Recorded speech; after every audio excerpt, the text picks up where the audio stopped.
नमस्कार दोस्तों, मैं आपका दोस्त राजेंद्र गुप्ता। आशा है आप सभी लोग ठीक होंगे। जैसा कि मैंने आपसे वायदा किया था कि अगले एपिसोड में कुछ आपको नए खुलासे करूंगा। पिछले एपिसोड में मैंने बताया था कि कहीं पुलिस की गलती के कारण या पुलिस की लापरवाही के कारण एक कहानी सामने आई थी कि एक 16 साल के बच्चे ने अपनी माँ का कत्ल कर दिया। कत्ल का कारण ये रहा कि माँ पबजी खेलने से या कंप्यूटर देखने से या इन कामों से रोकती थी। पुलिस मौका वारदात पे 7 जून को पहुंची तो वहां जाके पता चला कि हत्या 3 दिन पहले हुई थी। 4 और 5 तारीख की रात को 1 और 1:30 बजे के बीच हुई थी। बच्चे ने बताया कि कोई इलेक्ट्रीशियन उनके घर काम करने आता है और माँ के साथ कहा सुनी के अंदर उसने माँ को गोली मार के हत्या कर दी। 3 दिन बाद पुलिस को इन्फॉर्म किया जाता है, लेकिन अगले दिन 8 तारीख को पुलिस खुलासा करती है, प्रेस कॉन्फ्रेंस करती है। उसके अंदर बताती है कि इलेक्ट्रीशियन ने हत्या नहीं की, बल्कि लड़का 16 साल का जो नाबालिग है उसी ने अपनी माँ की हत्या की है। हत्या का कारण जैसा मैंने आपको बताया कि माँ के द्वारा उसको पबजी खेला जाने से रोकना था। लेकिन अब कुछ नए खुलासे हुए हैं जो मैं आपको बताऊंगा कि हत्या करने के बाद बच्चे ने वॉइस कॉल किया अपने पिता को। पहला खुलासा ये हुआ है कि हत्या करने के बाद 50 मिनट तक वॉइस कॉल या 49 मिनट तक वॉइस कॉल उसने अपने पिता को की। पिता उसके जीसीओ हैं आर्मी के अंदर और आसनसोल में उनकी पोस्टिंग है। पिता को उसने बताया कि ऐसे ऐसे हत्या हो गई है, मैंने गोली मार दी है माँ को, जैसा कि पूछताछ में पता चला। पिता कहते हैं कि आप मुझे व्हाट्सएप कॉल कीजिए। व्हाट्सएप कॉल बच्चा करता है, उसमें भी कोई 28 मिनट या 30 मिनट तक करीब बात होती है। बच्चा अपनी माँ को दिखाता है, खून से लथपथ पलंग दिखाता है जहाँ उसकी माँ औंधे मुँह पड़ी हुई थी। पूरे घटना का दिखाता है कि किस तरीके से घटना हुई है, क्या हुआ है। पिता उसे कहता है कुछ नहीं, आप जो है एक काम करो, सारा सामान इधर उधर घेर दो, ऐसा लगे कि जैसे किसी ने लूटपाट की है यहाँ पर, और उस लूटपाट के अंदर जो लुटेरे थे वो अपनी माँ को मार के चले गए। लेकिन बच्चे से वार्तालाप के बीच में उन्होंने फिर ये कहा नहीं यार ये गड़बड़ हो जाएगा, तुम एक काम करो, इसको ऐसे ही रहने दो, इसको ऐसे ही रहने दो और बस मैं बताता हूँ आपको क्या करना है।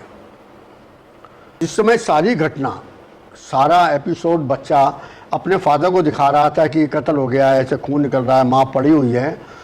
तो पिता को अपनी ड्यूटी से छुट्टी नहीं मिलती थी, तो पिता ने जो अपना ऑफिसर था उसको वो मोबाइल दिखाया और वो लाइव जो चल रहा था बेटा दिखा रहा था कि देखो मेरे घर पे ये घटना हो गई है, मेरी मिसेस की हत्या हो गई है, मेरे बेटे ने ऐसा ऐसा कांड कर दिया है और मुझे तुरंत इसके लिए छुट्टी चाहिए। तो जहाँ आर्मी से छुट्टी नहीं मिल रही थी उसको, इस घटना को देखते हुए उस ऑफिसर ने उसके पिता को तुरंत छुट्टी भी दी, तुरंत छुट्टी दी। और छुट्टी मिलते ही पिता जो है 8 तारीख को दिल्ली भी पहुंच गया। बात ख़त्म हो गई। बच्चे ने सबसे पहले काम क्या किया, अपना और माँ के मोबाइल के सारे कॉल रिकॉर्ड्स डिलीट कर दिए, सारी चैट डिलीट कर दी। सबसे बड़ी बात, कॉल लॉग्स होते हैं उसमें पता चलता है कि किसने किससे कितनी बार बात की, कॉल लॉग्स तक के डिलीट कर दिए। क्योंकि जब पुलिस ने माँ का और बेटे के दोनों के मोबाइल को खंगाला, रिकवर किया, तो उसमें 4 तारीख की रात से और 7 तारीख जब तक वो कंप्लेंट होती है, जब तक डेड बॉडी मिलती है, कोई भी चैट उस समय की, कोई भी टेलीफोन कॉल, कोई भी व्हाट्सएप, कुछ नहीं मिलता। सब कुछ बच्चे ने डिलीट कर दिया। नंबर 1, किसने कहा, किसने कहा, किसने समझाया, क्यों किया?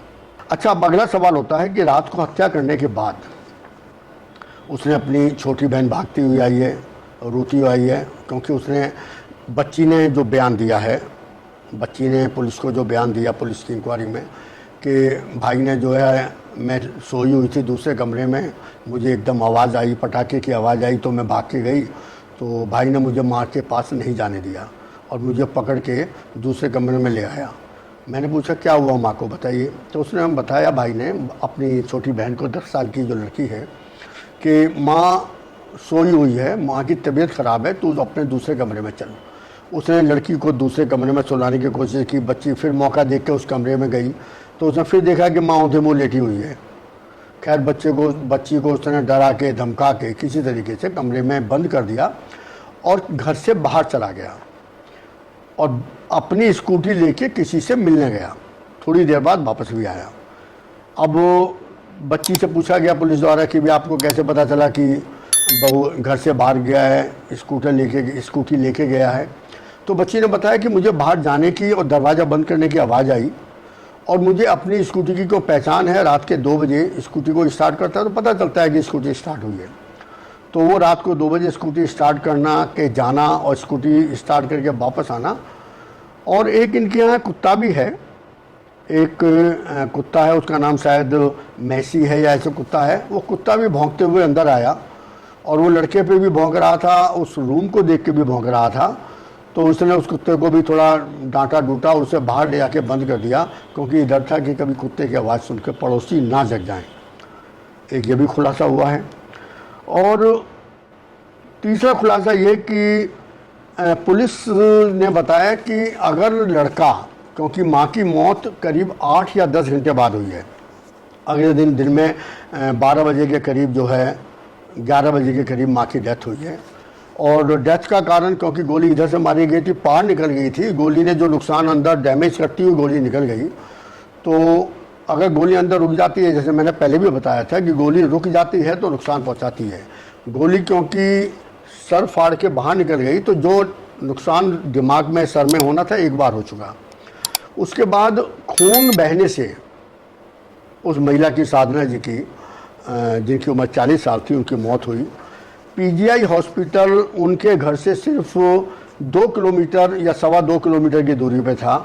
अगर लड़का चाहता या किसी को बताता तो शायद वो फर्स्ट एड मिल जाती या उन्हें इलाज मिल जाता, तो माँ बच जाती।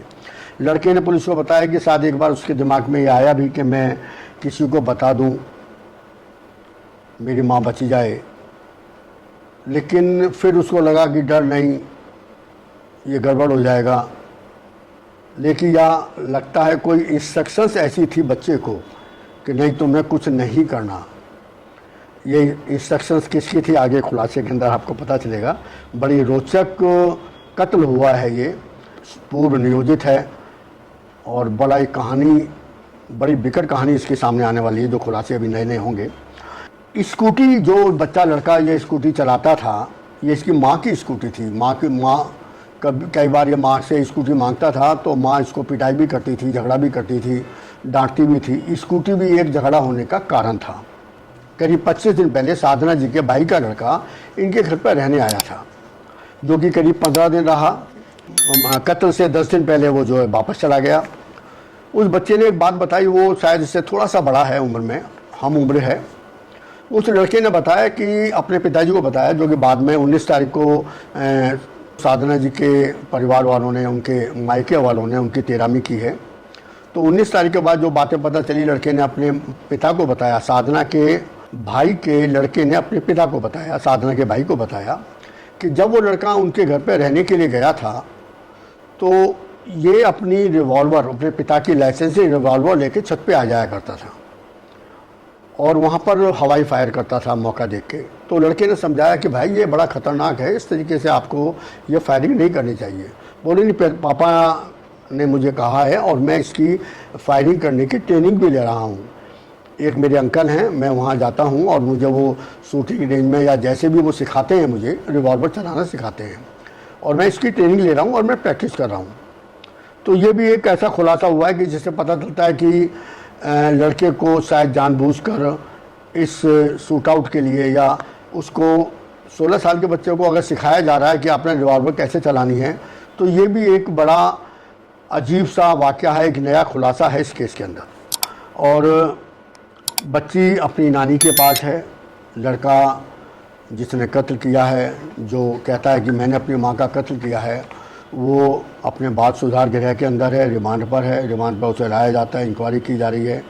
एक नया खुलासा और पुलिस ने किया है कि घटना से अगले दिन बड़ा चौंकाने वाला खुलासा है कि घटना से अगले दिन लड़का अपने दो दोस्तों के अपने घर पर लेकर आया था और उनके साथ बैठ के उसने कुछ नाश्ता पानी किया।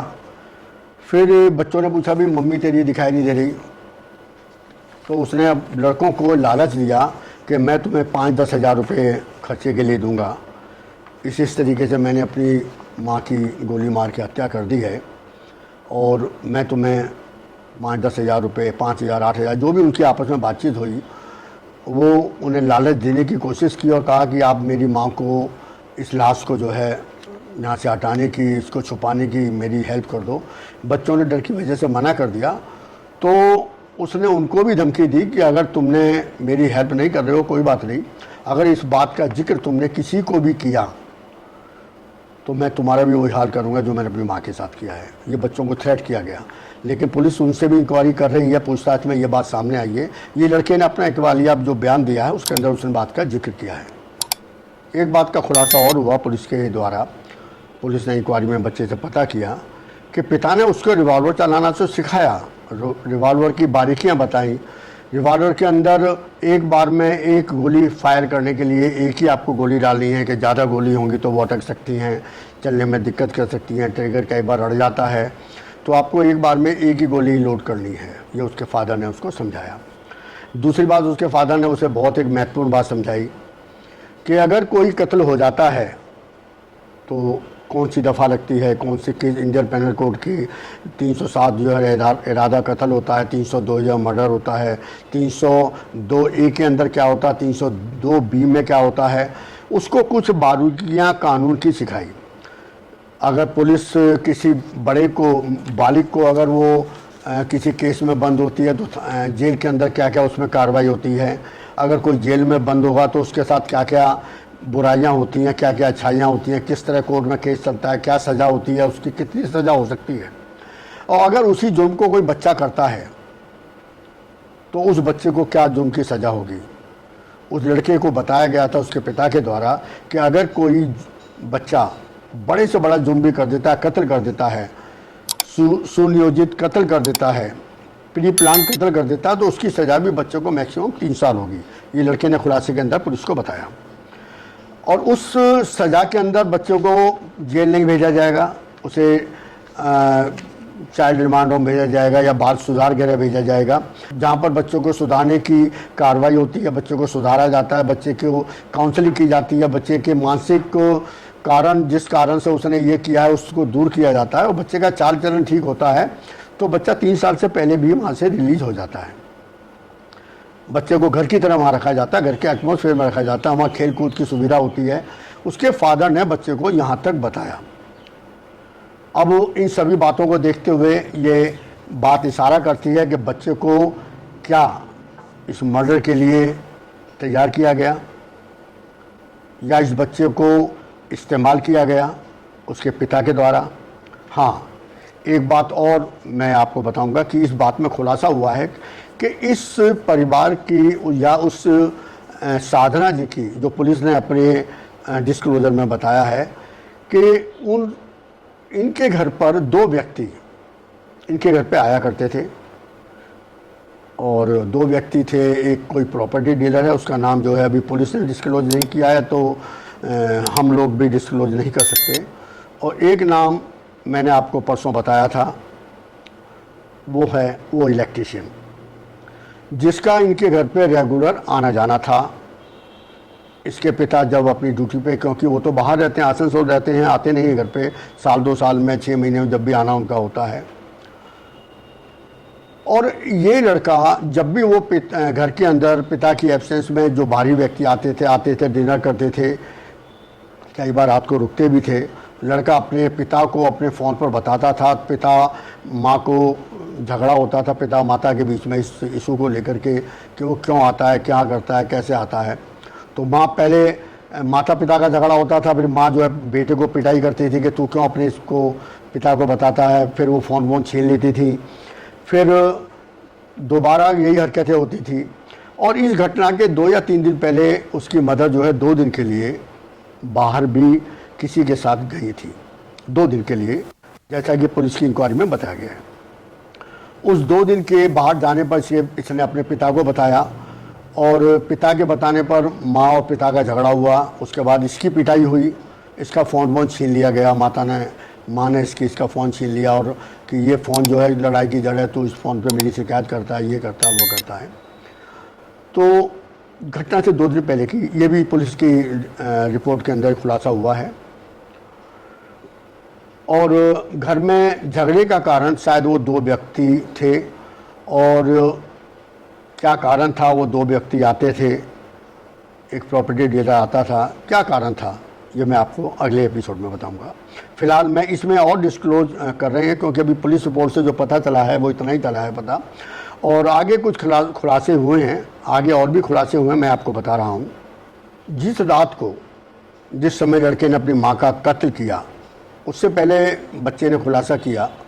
एक खुलासा और हुआ था कि बच्चे से पूछा गया कि तूने, जब तेरे पिता तेरे को समझाते थे कि किस तरीके से कत्ल किया है, किसी को मारना हो तो कहाँ गोली मारी जाती है, कैसे मारी जाती है, और बच्चा जब अपनी माँ की शिकायत करता था कि वो अंकल घर पे आए थे, वो आज 3 घंटे बैठे रहे, घर बंद था, घर के अंदर बातचीत हो रही थी, मैं बाहर था, मुझे ये, क्योंकि बच्चा बातें तो सुनाई देती है घर के अंदर, चाहे कितना भी दरवाजे बंद कर दिए जाएं, बच्चों को सारी बातें सुनाई देती थी।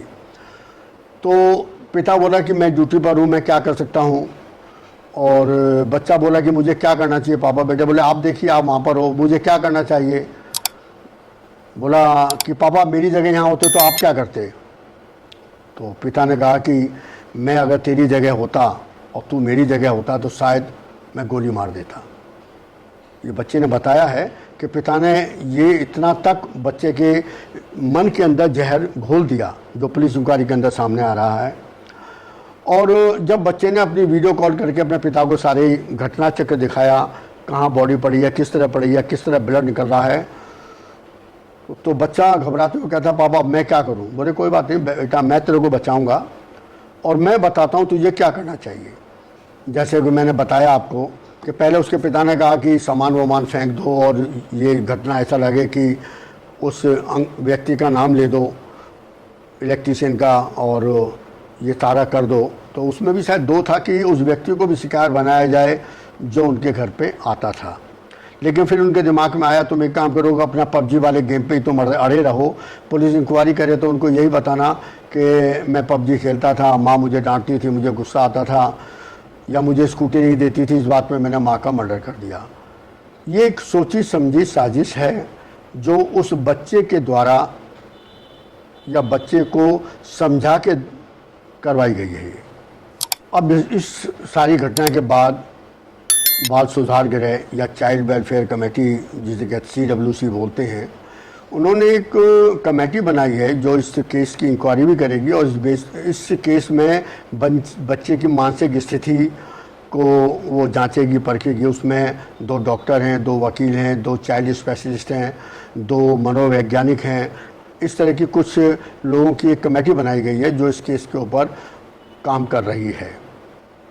एक नया खुलासा है कि पिता जो है आने के बाद, अभी वो पुलिस कस्टडी में नहीं आए हैं पिता, तो अभी वो रिश्तेदारों से, आसपास वालों से, जानकारों से ये गुहार लगा रहे हैं कि बच्चे की ज़मानत करवाई जाए, जिन्होंने साफ मना कर दिया।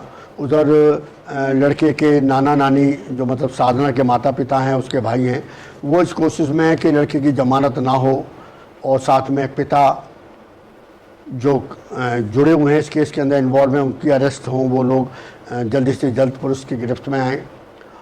इधर पिता इस कोशिश में है कि मैं पत्नी को चरित्रहीन घोषित कर दूं, जो लोग घर में आते थे उन लोगों को आगे इन्वॉल्व कर दें, जिससे कि लड़का और लेडी के चरित्रहीन होने से इस केस का रुख मुड़ जाए। उधर साधना के माता परिवार वाले चाहते हैं कि इस केस के अंदर पिता के एंगल से इसको ट्रीट किया जाए। तो अभी इस कस्मों में दबाव के चलते पुलिस पे कई तरह का दबाव है, इस केस को सॉल्व करने का दबाव है, इधर दोनों फैमिलियों का दबाव है, और साधना के माता पिता इस कोशिश में भी हैं कि नई FIR, नई सिरे से FIR किसी अलग थाने में या जहां वो रहते हैं उस एरिया के थाने में करवाई जाए। तो कई केसों में ऐसा होता है कि दोबारा FIR भी करवानी पड़ती है, वो अपने क्षेत्र के अंदर FIR कराते हैं, तो नई सिरे से 2 एरिया की पुलिस जो है एक ही केस पे काम कर रही होती है। तो इस कोशिश में भी अभी ये दोनों परिवार लगे हुए हैं और पुलिस को बहुत जल्दी उस व्यक्ति तक पहुंचेगी जहां पर वो बच्चा ट्रेनिंग लेने जाता था, जो उसके पिता का दोस्त था।